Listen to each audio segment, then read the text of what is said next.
How Donald Trump's America is choosing who lives and who dies. This is the title of today's op-ed over at HartmannReport.com.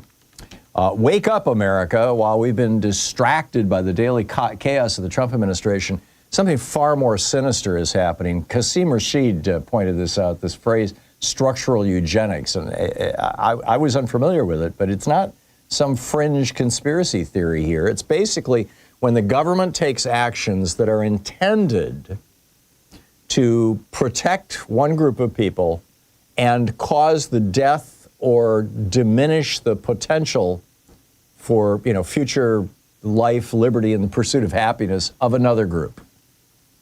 And that's exactly what Trump is trying to do. Look at, they're monitoring autistic children. They're trying to build databases on women's menstrual cycles. Trump just confirmed that last week. They're creating blacklists of anyone who criticizes Trump or questions Israeli policies. They're surveilling transgender Americans, and they're targeting anyone who dares mention diversity or inclusion. Meanwhile, so that's, who they're going after. Meanwhile, they've abandoned monitoring of vaccination rates as measles returns to kill our children. And by the way, whooping cough is coming with it. They've stopped counting COVID deaths, even as hundreds of Americans are still dying from COVID every week.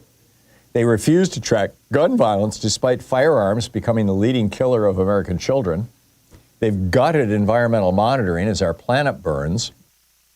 They've dismantled food safety regulations while tens of thousands of Americans get sick and hundreds die every year from contaminated products.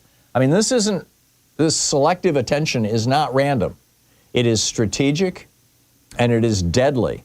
It's the implementation of a 21st century form of eugenics through bureaucratic means, rather than just eliminating, undesirable populations with, firing squads and gas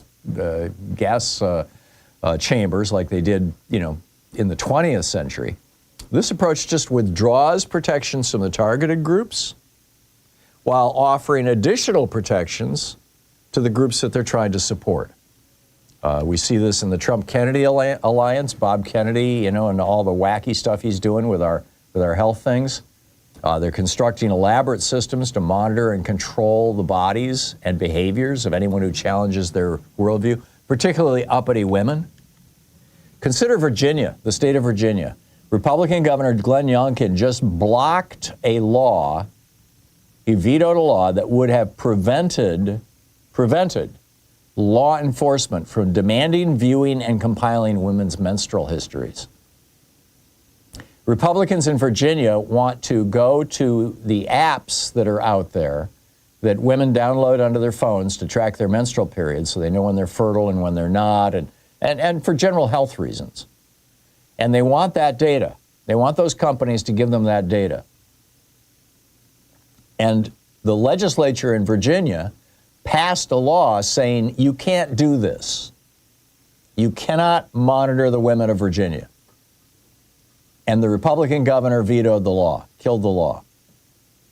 Now, what possible legitimate purpose could killing that law serve? I mean, none. This is about control, surveillance, and ultimately determining who gets to participate in American society. The treatment of transgender Americans under this regime is another example. Over 600 anti-LGBTQ plus bills moving through state legislatures, most of them targeting trans people. They're trying to literally wipe trans people off the face of the country. That's called eugenics. This is not about protecting kids or preserving sports. It's about erasing people who are not white, straight, Christian men, by and large. Perhaps most chilling is the Trump regime's approach to political dissent. Palestinian students and other people of color who criticize American or Israeli policy face expulsion from school, imprisonment. I mean, look at this. Rumeysa Ozturk is still in jail. What did she do? A year ago, she co-authored an op-ed in the Tufts University student newspaper saying that Netanyahu's policies in Gaza were deplorable. She's still in jail pending deportation. After Trump decides they've spent enough time to be appropriately punished, then he kicks them out of the country? Really? Is that how this is going to work? And now he says he wants to deport Americans. I mean, gun violence is continuing. This should concern all of us. And this is here now and being implemented by people, some, who believe some Americans are more valuable than others. And we have to stand against this. The time for polite disagreement and strongly worded letters is over. Our lives and American democracy quite literally depend on stopping this deadly experiment before it's too late.